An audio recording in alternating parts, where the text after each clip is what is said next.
Now, I want to talk a little bit about when we say assets, what do we really mean? And at the ABCD Institute, we've identified 6 ways of talking about assets that in many ways are the building blocks of an asset-based approach.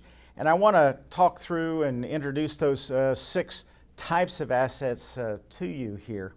The first one is that assets are to be found within individuals.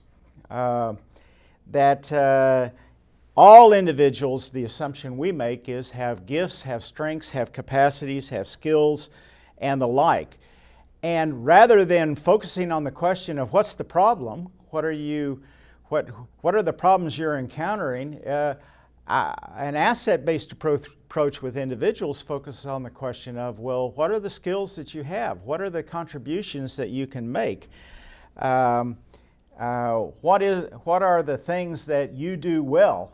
How can those be drawn upon and expanded and the like? And focusing upon those kinds of strengths, skills, and the like are really enable a transforming relationship to occur. It's a very moving from being someone who needs help to being a contributor to the overall well-being of some kind of enterprise or another. Now, the picture you see there on the slide is a man named Joseph Carr. And I live in a building in the uptown neighborhood of Chicago that is a combination of some residents on the upper 2 floors of an 8-story building. But the first 5 floors are social service agencies, including mental health programs and substance abuse programs. Now, living in that building, for a long time, in the elevators and in the lobby and the like, I've encountered Mr. Carr. And he's suffered from different mental health issues. And I suppose that you probably, using a label, have got different images on what that might mean of encountering somebody who basically is on the street and has mental problems. A transformative event happened in that building in the sense that it was trying to create green space throughout the building. And yet, as they did that, the staff people that ran the building, their plants would always die. And in thinking about this, at some point there was a chance to ask the question of, well, does anybody know how to keep plants alive? What do you do? And Mr. Carr stepped forward and said, well, I'm a gardener. I know how to do that. And so for the last several years, he's been coming into that building, not as a client receiving services to support and deal with his problem of mental health. Instead, he comes into that building and he's a contributor to what's going on, and is a source of pride, is a source of a manifestation of being an agent within society. So when you're a contributor and you're seen as a contributor, your ability to take charge of different aspects of your life are much stronger and much more abundant for you. A second kind of asset that we've seen in doing ABCD is that of associations. Now, when I talk about an association, what I mean is that people who do things and get together out of a sense of shared interests, shared passions, shared concerns, and it's usually done on a voluntary basis. People are working together because they want to work together, because there's something that joins them on a matter that they consider to be important. And associations happen in many different fields. In many ways, I sometimes think that the ABCD Institute, we're one big association. We don't have professional staff. We're there because we're interested in perpetuating and continuing and expanding the boundaries and understanding about an asset-based approach. So associations are driven by that common concern, that common interest, rather than through some kind of professional relationship. And I think this is one of the big divides between associations. And the third type of assets that we tend to identify, which we call institutions. Now, institutions are organized entities that over the years have sprung up because they're addressing particular public services. They provide public services. And we can recognize institutions all around us, everything from the police to care organizations like the Salvation Army, or educational institutions like the schools or the universities, mental health centers, even the foundations, the donors, the organizing of providing support to different kinds of entities. Now, all of these institutions are run by professionals. They're people who have studied and trained themselves and equipped themselves for delivering particular kinds of services. And of course, as professionals, they're paid as professionals to do that. And those entities within communities, within societies, are an asset. The question is, how creatively can you interact and build a relationship among those institutions? And again, this is between associations, between individuals, and between institutions. A fourth kind of physical asset that is there is that are building blocks for doing an asset-based approach to development are physical aspects, physical assets. These include things like parks and buildings and the like that you can draw upon that can enable relationships to be built, and through the utilization and doing something with those physical assets. These include meeting spaces. Often when buildings become vacant, they become assets. Now, sometimes vacant buildings are vacant for a long time. We know in the city of Detroit that abandoned vacant buildings in one way are seen as a problem, and people that are there today are looking at how do you transform those abandoned buildings into assets that might be used for the creative use of the community as a whole. Now, there's an interesting aspect that I think is relevant here, is that we talk about these assets as 6 distinctive kind of assets, but in many ways they get intermixed with one another. And I think particularly of faith-based organizations within communities, because in many ways faith-based organizations, whether it be a temple or a mosque or a church or whatever, their assets are, well, one, they tend to be very associational. People gather there in the most part because of some shared perspective based upon a faith perspective. They're also institutions in that most of them will have some kind of professional staff that provide guidance and the like to that kind of work. And they're often very available physical spaces that are available that can be utilized for doing community building. And so therefore they play an asset role in many different kinds of perspectives. Other physical assets might include just the bus lines that come by you, being near the L.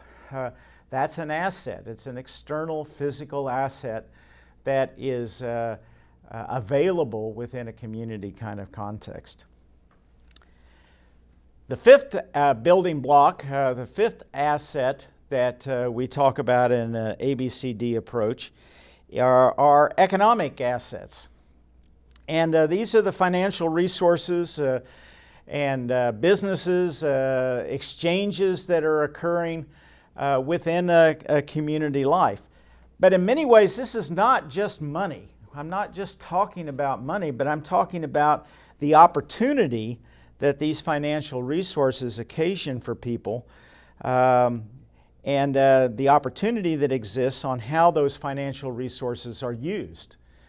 And therefore, thinking about and taking advantage of those opportunities and giving shape and form to them is an important way that communities can take charge of their own situation. And lots of things go into those equations. Where do you do your shopping? Do you do your shopping with local businesses, or are you doing things with big national corporations where money quickly leaves the community? Are you saving money? Are you saving money, again, that in a way that's being used locally, or are you doing it where it escapes the like?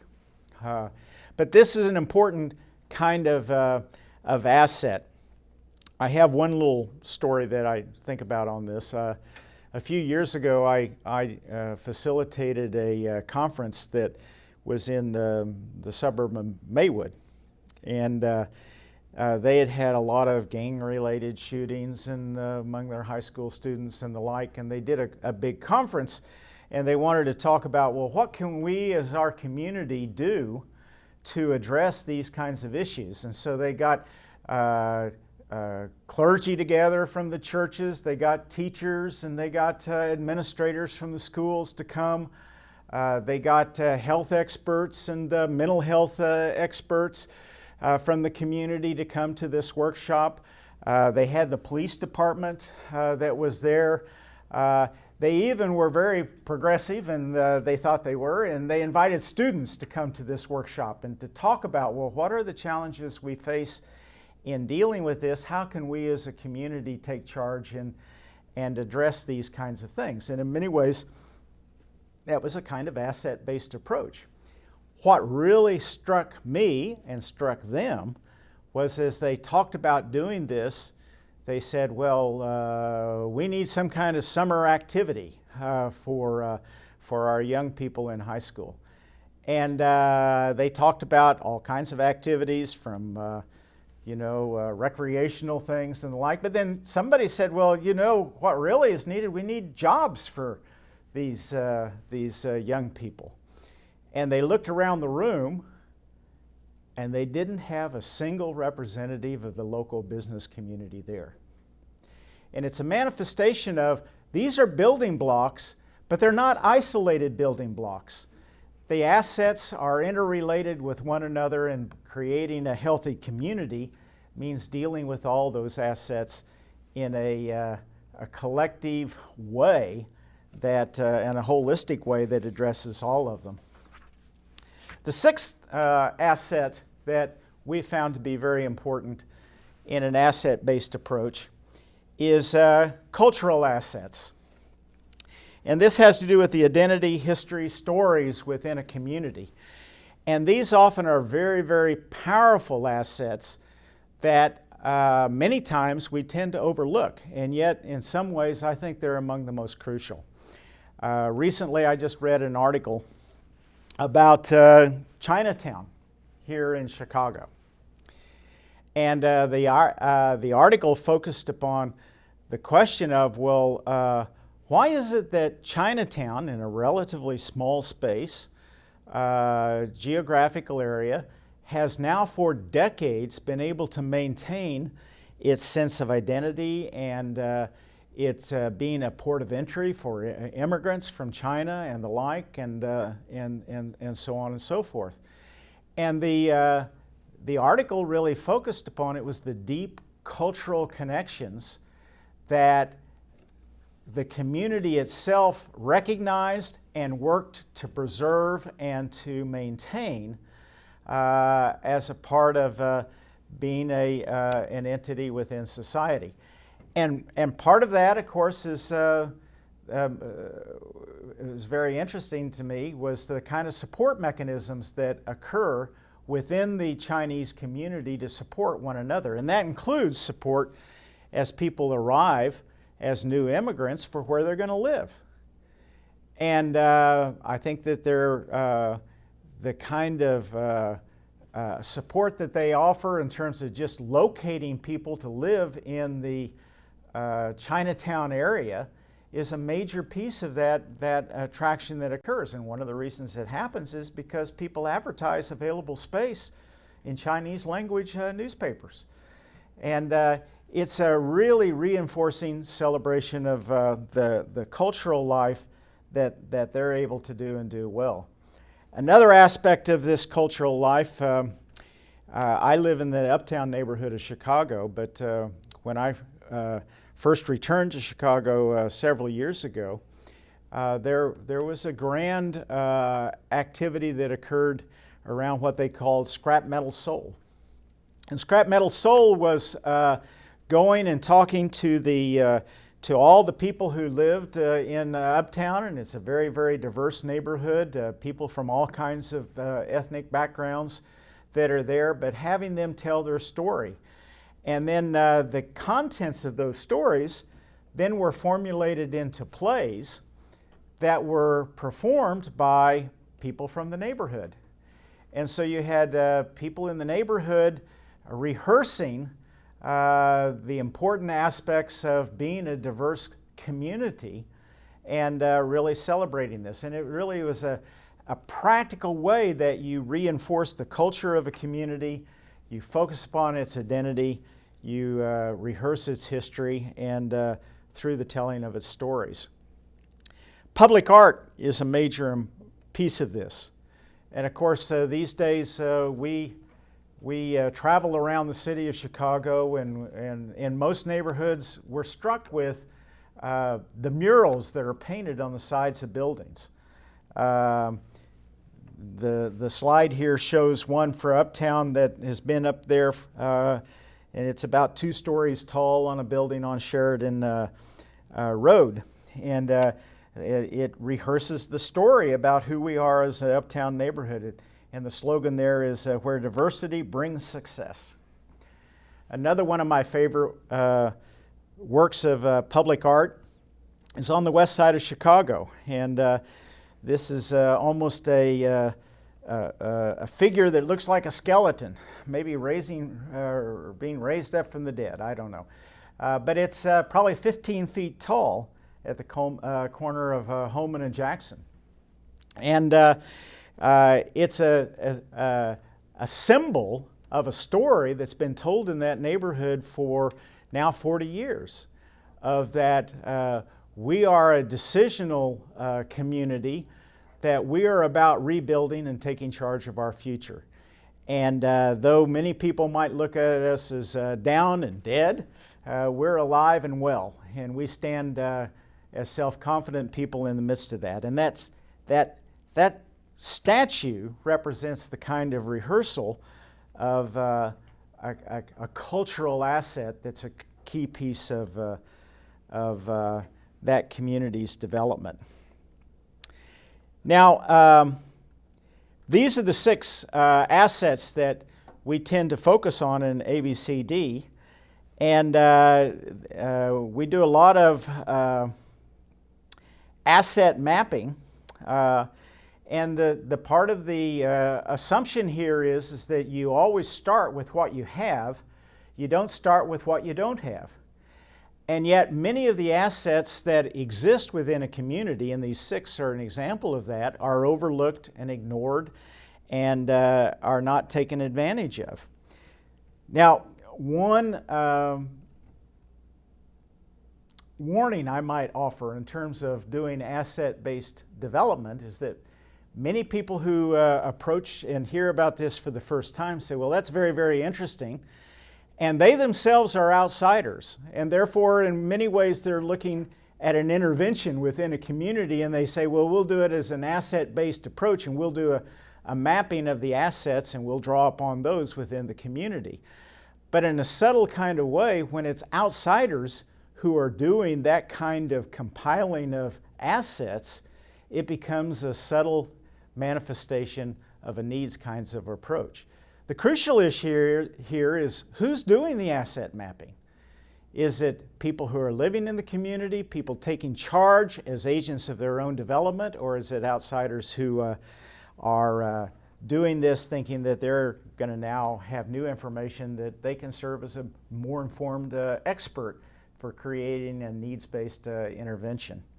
For me, the key feature here is understanding that if you play the role of an outsider in trying to do an asset-based approach, your role is one of a facilitator. You're one of inviting and enabling people in the community themselves to take charge and to do that. Now, finally, I just want to say there's 3 questions that we found to be very helpful. And for me, the starting point, first and foremost, is always, what can a community do with its own resources? And that's the real point of doing an asset mapping exercise, is are we taking advantage of all of the resources that we have for doing something together? And so the first question is, what can we do with those assets? Again, you start with what you have, not what you don't have. But of course, in a big context, a big time frame, eventually you have to ask the question of, well, what kind of things could the community do better if it had some additional assets, resources that maybe do come from the outside to complement whatever actions people are taking on their own? And that's a legitimate dimension. My own particular perspective on this is that that's a much later question to talk about how do we introduce external resources to support the assets that are within the community. And that comes after some firsthand experience and success in people organizing and becoming agents of their own development based upon their own resources. And therefore, I would always want to avoid the premature introduction of external assistance when it, even with the best of intentions of thinking it's going to support local assets. The third question is, well, there are things that you can't do on your own. I like to say that in an asset-based approach, I can take charge of the care of my teeth. I can brush them every day. I can floss them. There are things that I can do as an agent of my own care to take care of my teeth. But whenever I get a cavity, the truth is, I can't fill a cavity by myself. I've got to go to a dentist. And so it's a legitimate type of question to say, when do you do this? When do you draw upon the kind of outside assistance that really is helpful and appropriate? Now, I've been applying an asset-based approach in my work, in my career for the last 40 years. This is what I've done. And these basic building blocks of an asset-based approach are the pieces that are always present that you can work upon. But finally, anytime that you're working in an asset-based approach, it's a continual learning experience. You're drawing upon putting these things together, enabling people to become agents of their own development, but then you're taking pause and asking yourself, now, what's working well, what isn't? What are we learning about focusing on assets and doing that? And with that, that's my first 2 parts of my presentation before I move to the final one, and that is I want to give you an example of how an organization I've worked with has applied an asset-based approach.